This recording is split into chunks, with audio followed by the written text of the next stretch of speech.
Magandang araw po sa inyong lahat. At ngayong araw, pag-usapan po natin ang Judicial Settlement of State. At paano ho ba ang Judicial Settlement of State? Paano ba ang proseso? I-recap lang po natin mga kababayan kung paano hahantong ang Judicial Settlement of State. Humantong lang po ang Judicial Settlement of State pag ang mga pagkakapatid na hindi nagkaunawaan sa hatian ng partition, doon mismo sa extrajudicial settlement, i-process po ng korte ang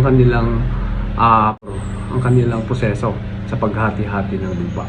Dito na po, ang prosesong ito ay ang ating korte na po magmamanage po ng mga ari-arian ng mga mana ng magkapatid.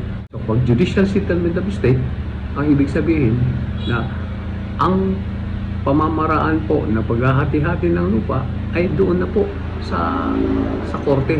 Paano po ba ang proseso ng judicial settlement of state?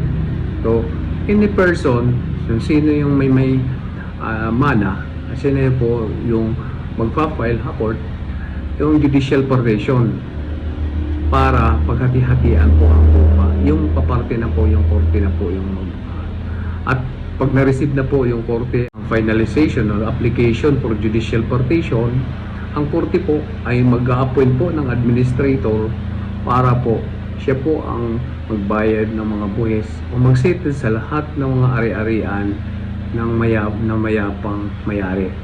So, hanggat hindi pa nadidesisyonan sa korte ang paghahati-hati ng lupa, nasa kamay po ng administrator ang lahat ng mga ari-arian kung saan nandoon yung mga mana sa bawat isa sa mga magkakapatid. At bago naman humantong ito mga kababayan, dapat alamin po natin ang judicial settlement ay isa lang po sa proseso kung saan hindi nagkaunawaan ang magkakapatid para sa hahatian ng mga lupa. Very stressful po ang judicial partition o judicial settlement. Kasi po, marami pong mga kakailanganin po, mga documents para may sagawa ang katuparan para mag-kanya-kanya ang mga mana sa pamilya o sa mga kapatid.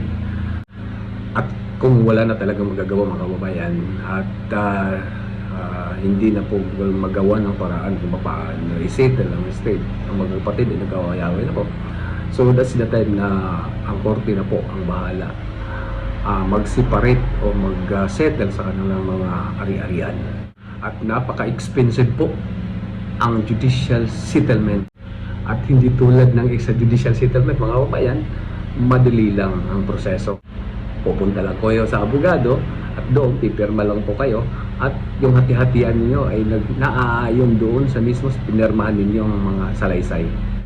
At napakadali po ang extrajudicial settlement, ang partition. Stressful masyado ang judicial settlement na proseso. Kung ako sa inyo, judicial settlement, basura na. Dito na po tayo sa extrajudicial settlement.